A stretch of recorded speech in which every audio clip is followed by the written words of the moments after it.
Olá pessoal, bem-vindos a mais uma entrevista com o especialista. Hoje tenho o prazer de receber aqui o João Barbosa, fisioterapeuta ortopédico esportivo. E a ideia de conversar com o João hoje é para falar a respeito da tendinite de Aquiles ou tendinite calcânea, que é um dos problemas mais comuns em atletas, especialmente naqueles envolvidos com a corrida, né? Então, João, primeiramente, bem-vindo, obrigado pela disponibilidade, espero que a gente aproveite essa discussão. Eu que agradeço, João. Obrigado pelo convite. Prazer sempre estar aqui com você. Ótimo. João, bom, primeiro, só para alertar quem está aqui, quer dizer, a gente está fazendo uma discussão aqui a respeito da reabilitação na tendinite calcânea, né? Então, o tratamento da tendinite calcânea ele não se limita à fisioterapia, né? Existem outros tratamentos que precisam e devem ser considerados a depender da fase do paciente, né? E aí a gente vai ter outros conteúdos aí para essa discussão. Então o foco aqui é basicamente a parte da reabilitação, né? Quando a gente fala em tendinite de Aquiles, basicamente a gente segue aquelas mesmas etapas, né, de tratamento de outros problemas ortopédicos que acometem o atleta. Então, no primeiro momento, a gente busca tirar a dor dele, numa fase, aquela fase que o paciente está mais sensível, que o toque no tendão é mais doloroso, né? Para uma fase de reequilíbrio mais funcional, no sentido de buscar melhorar a mobilidade, força, outros aspectos que estão envolvidos na tendinite, para uma última etapa, a parte de retorno esportivo ou transição esportiva e a correção do gesto esportivo, né? Então, Aham. a ideia é discutir um pouco cada uma dessas etapas. Primeiramente, quer dizer, falando na parte de analgesia, aquela fase inicial, onde o atleta está eventualmente fora de ação por conta da tendinite, está com uma dor para palpar o tendão, como que a fisioterapia pode estar atuando nesses pacientes? Perfeito. Nessa fase em que essa tendinopatia ela está muito aguda, um dos recursos que a gente pode utilizar e que são adjuvantes nesse controle do sintoma é o uso, por exemplo, de uma palmilha ou um calço. Então, normalmente nessas tendinopatias do tendão calcâneo, a gente utiliza bastante um calço posterior. Então, pode ser até aquelas palmilhazinhas de farmácia mesmo, que tem um gel ali, que faz uma elevação no calcanhar. Essa elevação no calcanhar diminui a demanda no tendão de Aquiles, porque o indivíduo tende a não estirar tanto esse tendão durante os exercícios ou movimentos dele do dia a dia. Então, é uma forma de você diminuir um pouco a sobrecarga naquele tendão, para deixar ele ali um pouquinho ser menos exigido, para controlar um pouco esses sintomas. Além de, lógico, os recursos de eletroterapia, que promovem analgesia, como o TENS, corrente interferencial, os recursos como gelo, que também ajudam a controlar a dor, além do uso do laser, que é um recurso que pode ser utilizado para ajudar na disposição ali das fibras de colágeno, do tecido conjuntivo. E nessa fase inicial a gente pode começar também com exercícios só que exercícios mais controlados, como por exemplo exercícios isométricos. Uma coisa muito importante de identificar nessa fase mais aguda, principalmente, é se essa dor do paciente ela é mais no ventre ali do tendão ou se ela é uma dor mais insercional. Então, essas queixas mais insercionais podem levar até lá a síndrome de Haglund, por exemplo, que seria uma inflamaçãozinha que tem na bursa ali abaixo do tendão calcâneo. Essas queixas mais insercionais, elas tendem a não responder muito bem a exercícios ou movimentos que você atinge ao extremo de amplitude de dorsiflexão. Então, a gente evita bastante isso por um tempo nesse caso. No caso de uma queixa que é mais ali no corpo do tendão, ali no meio dele, a gente acaba até abusando um pouquinho mais desse tipo de movimento. Mas nessa fase inicial ainda com contrações isométricas, que seria basicamente só ficar na ponta do pé e segurar o peso do corpo ali em torno de 30, 45 segundos, 3 séries dessas. A gente tem alguns resultados na literatura que demonstram que você consegue diminuir um pouco os sintomas fazendo isso também, e principalmente evitando esses extremos aí nessa fase inicial. Ótimo. Se a gente for olhar do ponto de vista clínico, Basicamente, a queixa habitualmente do paciente com tendinopatia de Aquiles, ela é uma dor que incomoda no início da atividade e após a atividade, ou seja, ele tem uma dor no início da atividade, aí melhora a dor, mesmo que ele já ganhou mais elasticidade, está aquecido, e aí quando ele para de correr, quando ele para a atividade, volta a doer, às vezes ao momento mais intenso da dor, né? Então, nesses momentos em que ele, vamos dizer, ainda está conseguindo correr, ainda está conseguindo fazer a atividade, um fator importante aí é o controle de carga, né? Eu queria que você me falasse um pouco sobre isso.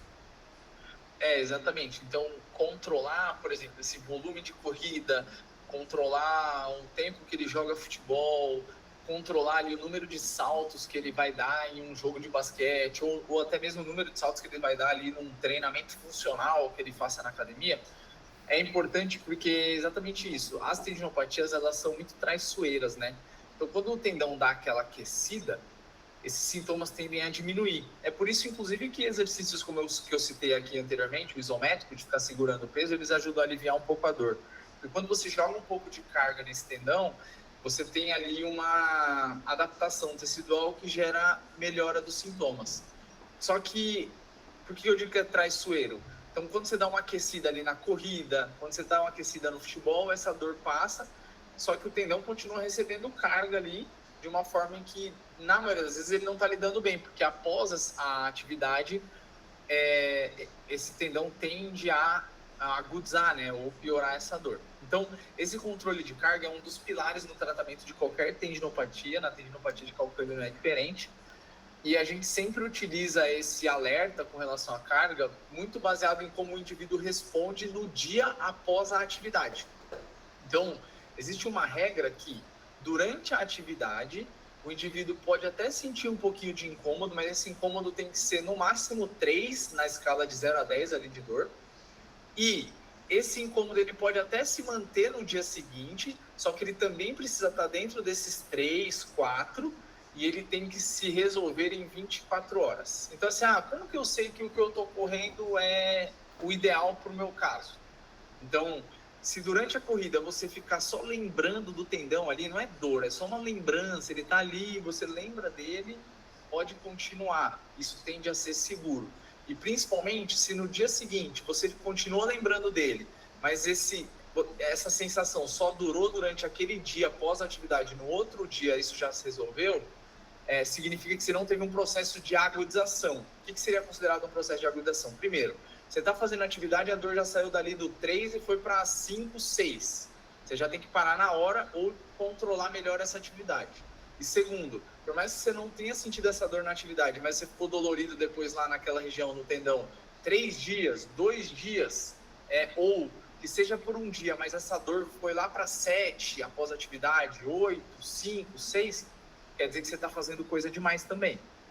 Ótimo. E para esses casos, acho que é interessante entender que assim precisa de fato tirar um pouco da carga, porque senão você não vai conseguir recuperar.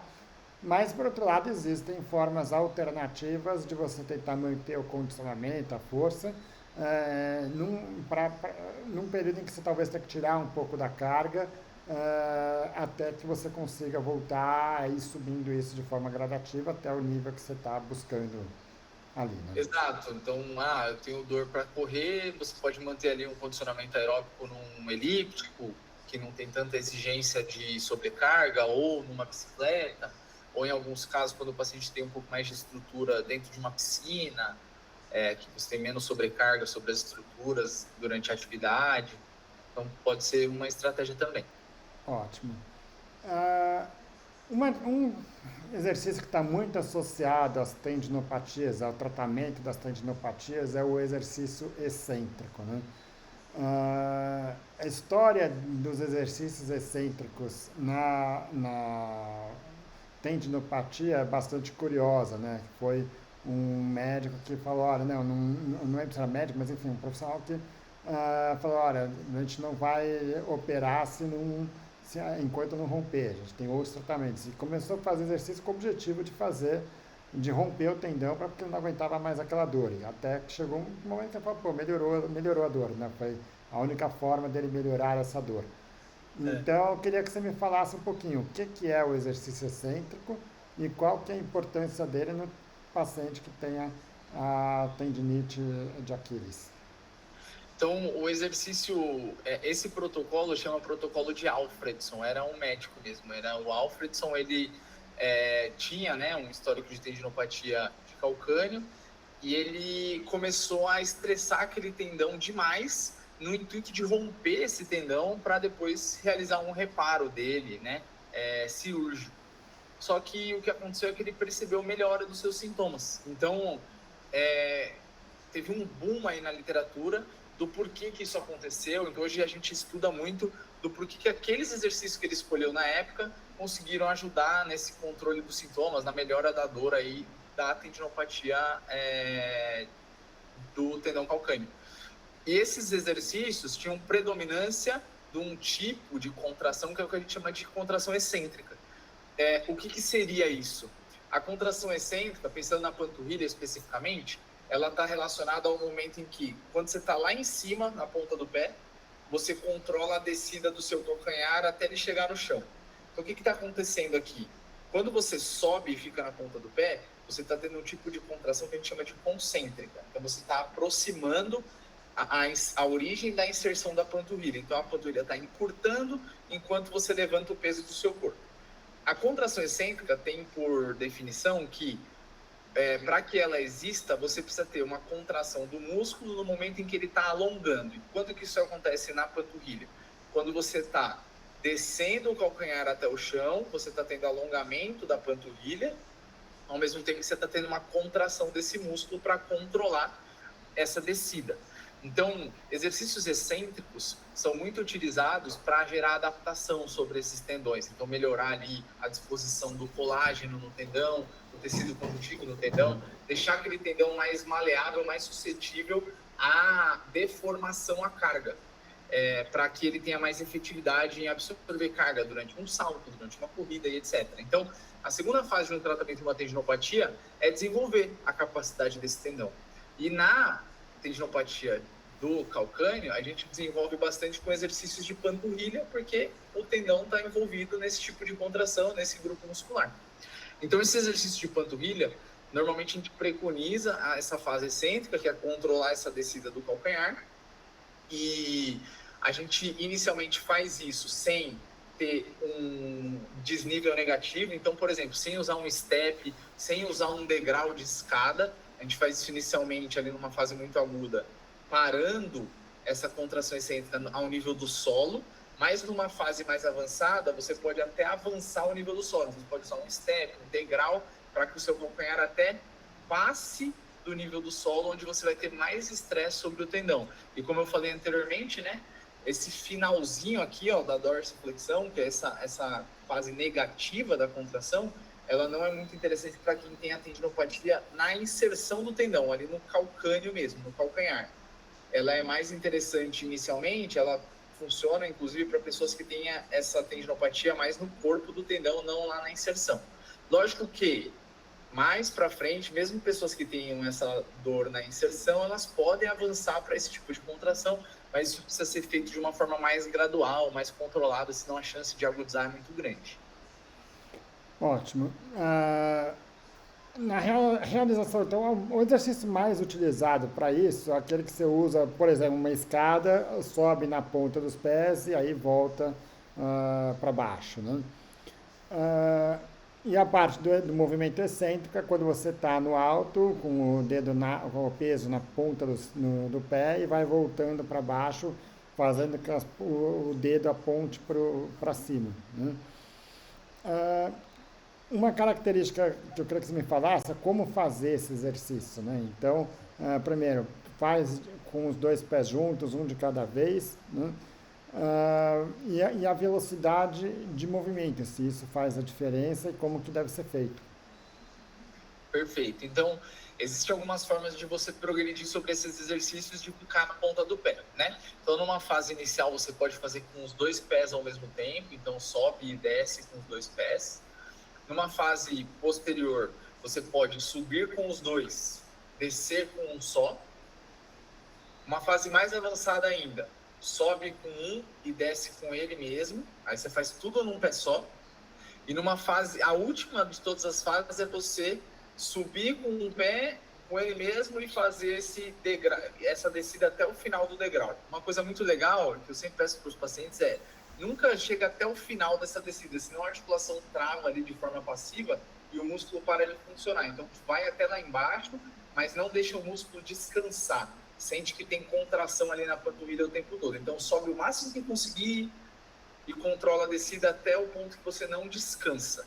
E com relação à velocidade, a gente sempre utiliza uma cadência ali próximo de 3 segundos. Então o paciente vai fazer 1, 2, 3 para subir, 1, 2, 3 para descer. Então vai controlar essa descida, porque é controlando a descida que você tem essa fase excêntrica atuando. E como a fase excêntrica está relacionada com o músculo contraindo e controlando um peso no momento em que ele está alongando, você não pode descer muito rápido, senão a gravidade que te empurra para baixo, o músculo quase que não trabalha.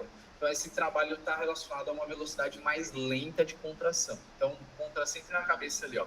1, 2, 3 na descida. Ótimo. Vale considerar aqui que essa é uma velocidade menor de movimento do que a maioria das pessoas costumam fazer esse tipo de exercício, né? E fazendo dessa forma, a exigência sobre o tendão é maior e, obviamente, que você acaba colocando menos, acaba tendo uma maior dificuldade de fazer menos repetições e menos, talvez você vai ter que voltar um pouco dentro dessas fases aí do exercício, né? Mas é a forma que se usa para esse tipo de reabilitação, é a forma mais adequada para isso, né? Legal. Inclusive, a contração concêntrica, que é a subida, ela pode até ser forte. Então, às vezes eu até falo para o paciente, ó, sobe rápido, desce devagar. Então, o mais importante é a descida ser devagar. Ótimo, que bom. Bom, a tendinite de Aquiles, ela está muito associada a atividades, esportes que envolvem a corrida, né? E obviamente que é importante a gente entender um pouco a biomecânica da corrida para entender como que isso pode influenciar no desencadeamento da tendinopatia, porque muitas vezes você pode ter uma mobilidade boa, você pode ter a musculatura boa, a qualidade do tendão pode ser bom e você tem uma dor, por quê? Porque você está fazendo o exercício de uma forma inadequada, né? Uma das características que você pode usar para avaliar isso é quem costuma correr em academia, você deve perceber que algumas pessoas podem estar correndo ali a 16, 17 km por hora e quase não faz barulho, você só ouve o barulho da máquina, né? Enquanto outras muito mais lentas, fica aquela pancada na esteira, né? Então você está correndo, todo mundo está ouvindo lá, pá, pá, pá, pá, a pisada dele. Isso está muito associado a uma absorção de impacto ruim, né? Já tem estudos mostrando que quem corre de uma forma silenciosa tem menos queixas do que quem corre de uma forma muito barulhenta na esteira, né? Então isso é só para introduzir um pouco a pergunta que eu ia te fazer, quer dizer, biomecanicamente, como é que você consegue melhorar essa absorção de impacto no corredor? Perfeito, Joãozão. Então, uma coisa muito legal da gente discutir é exatamente isso. Assim, a panturrilha, ele é o grupo, e a panturrilha está diretamente relacionada ao tendão calcâneo, é o grupo muscular mais exigido na corrida. Então, existe um trabalho que eu sempre cito nas minhas aulas, que é o seguinte: ele avaliou qual é o nível de exigência dos 3 principais grupos musculares atuantes na corrida, né? Quadríceps, panturrilha e glúteo. E eles encontraram que a panturrilha trabalha com 80% da sua contração voluntária máxima durante a corrida. Comparando, por exemplo, com o quadríceps, que é um músculo muito maior, o quadríceps trabalha com 55% só. Então, a panturrilha é um músculo muito importante para um corredor. Então, desenvolver a capacidade dela e treinar essa capacidade de absorção de carga, principalmente excêntrica, é muito importante nesse público. Com relação ao barulho da esteira especificamente, normalmente, essa pancada seca na esteira, ela está relacionada, primeiro, como você citou, velocidade. Então, quanto mais lento o indivíduo corre, maior vai ser a necessidade que ele tem de absorver carga, porque ele fica mais tempo sobre o membro. Quanto mais rápido ele corre, mais rápido ele passa pela esteira, então ele não precisa absorver tanto. Só que essa velocidade também tem relação com essas exigências musculares. Então, quanto mais rápido a gente corre, mais a panturrilha, o tendão calcâneo é exigido. Quanto mais devagar você corre, menos ela é exigida e mais o quadríceps é exigido. Então, em alguns casos, então, até é comum estar relacionado com sintomas. Então, o paciente que corre, ele fala assim, quando eu faço um treino de fartlek, lá de tiro e tal, a minha panturrilha, o meu tendão calcâneo incomoda mais.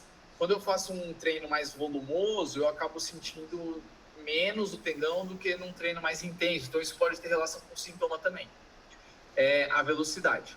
Com relação a essa pancada na esteira, uma das estratégias que a gente utiliza para melhorar esse tipo de padrão, para que o paciente chegue menos seco ali e faça menos barulho da batida na esteira, é utilizar um marcador de decibel. Então, para você modificar algum padrão de movimento, você precisa sempre, inicialmente, ter uma pista externa para esse indivíduo.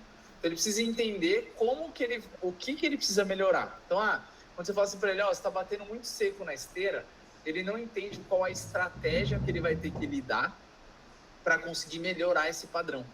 Então, você pode utilizar algumas estratégias externas que mandam um estímulo externo para ele para conseguir alcançar isso. Uma delas, por exemplo, é você pegar um marcador de decibel, que marca o barulho mesmo da esteira, e colocar na frente dele ali e ver lá, por exemplo, tá fazendo 100 no marcador de decibel. Agora eu quero que você tente diminuir 10% disso daqui. Ele mesmo vai achar uma estratégia no corpo dele ali para não fazer tanto barulho na esteira. Ele vai se adequar. Essa é uma forma de se fazer isso. A outra forma é você pensando em estratégias que vão facilitar com que ele dobre mais as articulações na hora de aterrissar na esteira. Você pode ter, por exemplo, uma câmera filmando ele de lado e mostrando a angulação que ele está usando na hora da aterrissagem, em tempo real. E em tempo real você vai falando para ele, eu quero que o seu joelho dobre mais, coloca o seu joelho para dobrar mais ali. E aí, em tempo real, ele vai mudando essa flexão do joelho, por exemplo. Então, sempre utilizar uma estratégia de feedback externo. Porque quando você usa um feedback interno, né, que é você chegar para o paciente e falar assim, dobra mais o joelho, ele tem dificuldade em entender como ele vai fazer isso, né? Qual estratégia ele vai utilizar para fazer isso. Ótimo, legal. Acho que é importante entender que a técnica de corrida está muitas vezes envolvida e que muitas vezes a gente vai precisar da conversa aí com quem estiver orientando a corrida, né? E esse aí é um ponto que é difícil, porque, vamos dizer, a maioria das pessoas entendem que elas não conseguem andar de windsurf sozinhas, porque vão ter que ter alguém para ensinar, para orientar, né? Correr, todo mundo acha que sabe correr, então combina e vai lá correr, e de fato a corrida é um esporte bastante técnico, né? Você falou dos treinos de fartlek, né? Que, enfim, os treinos de tiro, né? De fato, assim, muitos dos pacientes com tendinopatia de Aquiles aparecem quando eles quando eles começam a fazer os treinos de fartlek, normalmente buscando um ganho no pace, né? Uma melhora na velocidade com que ele desenvolve a corrida, né? Então acho que é importante, acho que você já falou isso, só salientando que é importante entender essa relação, porque muitas vezes você pode tentar ajustar o treino num período em que isso talvez ainda você precisa tirar um pouco da carga do tendão, né? E lembrar que o treino de fartlek ele exige muito, né, fisicamente. Então, para corredores iniciantes que ainda não estão habituados a correr, estão começando a correr, talvez esses treinos ainda precisem de um tempo aí, você pode deixar eles de lado, desenvolver melhor condicionamento, musculatura para entrar com o fartlek, né? Exato, uma estratégia que a gente sempre utiliza aqui na Somos, quando a gente recebe um paciente desse, normalmente é um momento em que o treino dele está muito exigente, então já está próximo do final de um ciclo ali de maratona, meia maratona que seja, ou até às vezes de uma prova de 10, por exemplo. E a gente tenta entender em qual tipo de treino normalmente os sintomas acabam ficando mais evidentes. E aí a gente sempre conversa com o treinador desse paciente, tentando discutir um pouco o que talvez a gente consiga dosar melhor, porque, como a gente já citou aqui, né, um dos pilares do tratamento dessa tendinopatia é o controle de carga. Então, às vezes o paciente, quando faz um treino de volume alto, ele não sente tanto. quando faz um treino com um pouco mais de intensidade, ele acaba sentindo mais. Então, ó, vamos dosar um pouquinho mais esse treino de intensidade e vamos abusar um pouquinho mais dos treinos de volume para controlar um pouco o sintoma. Daqui a pouco a gente começa a introduzir intensidade, então a gente sempre faz essa discussão com o treinador. Quando ele não tem treinador e está próximo de um ciclo, a gente acaba até assumindo um pouco isso na fisioterapia, mas não é a nossa área. E aí a gente sempre fica batendo na tecla que esse paciente precisa ter um profissional ali do lado dele para orientar essa progressão de corrida, principalmente quando está já num nível ali de meia maratona, chegando num nível mais alto. E vários deles acham que não precisa realmente. Isso é algo que a gente tem que ficar batendo em cima o tempo todo. Ótimo. E para finalizar em relação ao treinamento, o treino, eu queria que você me falasse um pouco sobre treino em ladeira, né? Tanto a subida como a descida, a queixa é mais comum na descida do que na subida, né? Mas por que isso? Quer dizer, teoricamente você faz mais força para subir do que para descer, né? E por que a tendinopatia ela tende a ser mais sintomática na descida eu falei assim, é o que as pessoas pensam, né? Que você precisa mais força para subir do que para descer, né? Não estou falando que seja isso de fato, né? Mas qual que é a influência desses treinos de ladeira na tendinopatia e o que você pode fazer para ajudar nessas situações? Exato. Então, a subida, ela é exigente, porque, né, você está tendo que acelerar o seu corpo ali, a sua massa, em uma subida íngreme. Só que, pensando do ponto de vista do tendão, a contração que está existindo ali é uma contração muito mais de propulsão, de te acelerar, de te empurrar para frente, muito mais predominante com relação à fase concêntrica do que a fase excêntrica na subida. E aí na descida você tem uma exigência excêntrica muito grande sobre o tendão, que é quando você mais exige o tendão, porque você tem que controlar a aceleração do seu corpo para frente. Então essa fase excêntrica na descida ali, ela te exige muito. Então, tanto numa tendinopatia patelar, quanto numa tendinopatia de calcâneo, essa descida é algo que exige muito dos tendões, por isso que muitas vezes pode ser mais sintomático do que uma subida, apesar de na subida você sentir que o seu esforço é maior, porque você está tendo que vencer aquela ladeira o tempo todo. Ótimo. E existe alguma estratégia para você tentar minimizar essa carga no tendão durante a descida? Então, normalmente, uma estratégia muito legal é a gente utilizar, como eu comentei no início, lá que a gente também utiliza às vezes numa fase aguda, essas palmilhas que elevam um pouco o calcanhar. Então, seja durante a corrida, seja durante na descida ou na subida, se você tiver uma elevação no calcanhar, principalmente na descida, na hora que você bate o calcanhar ali, a exigência sobre a sua panturrilha é menor porque você limita a amplitude de dorsiflexão que o seu tornozelo vai fazer naquela atividade. Automaticamente o estresse no tendão vai ser menor. Ótimo, legal. João, acho que era um pouco essa discussão que a gente queria ter, acho que foi bastante proveitosa aí. E queria primeiro te agradecer mais uma vez e contar com você em outras ocasiões. João, obrigado pelo convite, foi muito bom discutir com você sobre esses temas que são tão relevantes e até a próxima, vai ser um prazer voltar. Obrigado mais uma vez, João.